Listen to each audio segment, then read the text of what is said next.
पिछली बार एक लड़का हमारे यहाँ आया था, मजदूर का बेटा था, मिंटू कुमार, मजदूर का लड़का। वो यहाँ आया पटना और घूम घूम के पता किया कि सर हमको आईआईटी में जाने का सपना है।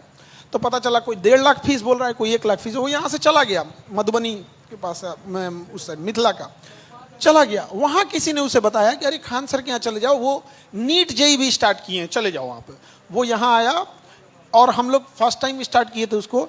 आज वो लड़का, आपको विश्वास नहीं होगा, आईआईटी खड़गपुर में, आईआईटी खड़गपुर में हवाई चप्पल से आया था और वो मजदूर लौट चुका था। उसके पिताजी हमसे बोल रहे सर आप ही देखिएगा वहाँ पे। जब उसका सिलेक्शन हुआ तो क्या बोल रहा है पता है? सर खड़गपुर में ना हॉस्टल का पैसा नहीं, ऐसे बच्चों का भविष्य हम लोग कहाँ पर। आज अगर हम लोग नहीं रहते तो आज मजदूरी कर रहा होता, कोई उसको जो जानने वाला नहीं है। न जाने कितने कोहिनूरों को हमने सड़कों पर ऐसे बिखेर दिया जिसकी कोई कीमत हम लोग नहीं समझे। उस चीज को पहचानने की जरूरत है। और हीरे की परख जौहरी को होती है, कंकड़ पत्थर से खोज के लाया जाएगा उसे और उस मुकाम तक पहुंचाया जाएगा। आप बेहतर जौहरी हैं, ये तो हम मानते हैं, बेहतर शिक्षक हैं, आसान शब्दों में पढ़ाते हैं। कोरोना काल से ही मैं आपके वीडियोस को देखता रहा शुरू से। सुना है यूपीएससी की तैयारी, जो आईएएस आईपीएस बनते हैं आगे चल के बच्चे, या फिर जब पढ़ाई की शिक्षा की बात हुई है, आपके क्या बेहद कम फीस है, लगभग 20,000 है ना, जो मेरी जानकारी, 20,000 में यूपीएससी की, 10,000 में आईएएस, 4,500 में एसडीएम। जिसको जो चाहिए बन के चला जाए। 10,000 में आईएएस। हाँ, उतना बढ़िया। आप मोबाइल नहीं मिलेगा किसी को उसमें, आप 4,500 रुपये में किसी को बढ़िया मोबाइल नहीं मिलेगा आज के जमाने में। 4,500 रुपये में एसडीएम बन के चला जाएगा।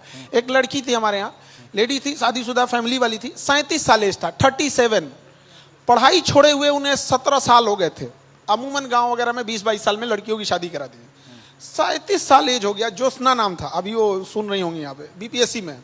अचानक उनको लगा कि अरे खान सर का एक तो बैच है 4,500 रुपये में, 4,500 रुपये में बैच खरीदी, बीपीएससी में सेलेक्ट हो गई। आज हो गया 37 साल के एज पे, मतलब शादी के 17 साल के बाद। नहीं, आप इस बात को मानते हैं? जब हम बिहार की बात कर रहे हैं, बिहार में टैलेंट है, भरपूर टैलेंट है। बिहार के बच्चे काफ़ी मेधावी हैं, मेहनती हैं। बिहार ही ऐसा राज्य है जहाँ से ज़्यादातर सिविल सर्विसेज की जो परीक्षा है उसे क्रैक करके और सिविल सेवा में जाते हैं, चाहे यूपीएससी हो, चाहे बीपीएससी हो, चाहे किसी राज्य के पब्लिक सर्विस कमीशन की हम बात करें। तो फिर यहाँ के बच्चे इतने पिछड़ क्यों रहे हैं? नहीं, पहली बात तो ये सोचना पड़ेगा, जो सिविल सेवा है वो भगवान का रूप नहीं है। हाँ। जो बिना मतलब का महिमा मंडल नहीं करना चाहिए। एक सिविल सेवक है, चाहे कितना भी बड़ा अधिकारी है, अगर वो लीगली काम करेगा तो कुछ किसी को नहीं डरा धमका पाएगा। एक्चुअल में क्या होता है, वो अपने गलत धौंस दिखा के हम ये फंसा देंगे, वो फंसा देंगे। ये पहली बात। ये समाज में बहुत सारे लोग हैं जो समाज में बदलाव कर रहे हैं। आपको धमकी मिली है कि नहीं कि आपको फंसा देंगे? अरे बहुत बार आते रहता है यहाँ पर, कोचिंग बंद करा देंगे, ये बंद करा देंगे। तो वही हम सोचते हैं कि हम लेके थोड़े आए थे पृथ्वी से, आप बंद करा देंगे, हम दूसरा खड़ा कर देंगे यहाँ पे। मैं दरिया हूँ, अपना हुनर जानता हूँ, जहां से भी गुजरूंगा रास्ता बना लूंगा। वही तो हम पूछे थे कि इतना पिछड़ापन क्यों है, बिहार के पिछड़ापन की असली वजह? देखिए, एक सीधा बात बताते ना, कोई भी व्यक्ति के पास यदि पैसे की कमी आ गई और शिक्षा की कमी आ गई तो हम कहां ले जाएंगे उस व्यक्ति को, कहां तक खींचेंगे? बिहार में पैसे की कितनी समस्या है। आप गांव में जाके देखिए गरीबी का हाल क्या है।